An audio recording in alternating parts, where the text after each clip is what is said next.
नगरकरांनी आम्ही पाहिलेले, त्यांचे शो आम्ही पाहिलेले आहेत. संदीप पाठक सारखे विनोदी कलाकारांना हा पुरस्कार मिळणं म्हणजे खरंच एक डिझर्विंग माणसाला हा पुरस्कार मिळालेला आहे.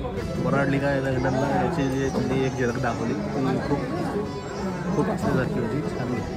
नमस्कार, मी अभिनेता संदीप पाठक आणि आज मला पुण्यात राम नगरकर पुरस्काराने सन्मानित केलं. माझे गुरु सतीश आळेकर यांच्यातर्फे मला पुरस्कार मिळाला. तसेच आमचे मित्र दामले सर आणि बेलवलकर यांचेसुद्धा मनापासून आभार मानतो की तुम्ही माझी निवड केली.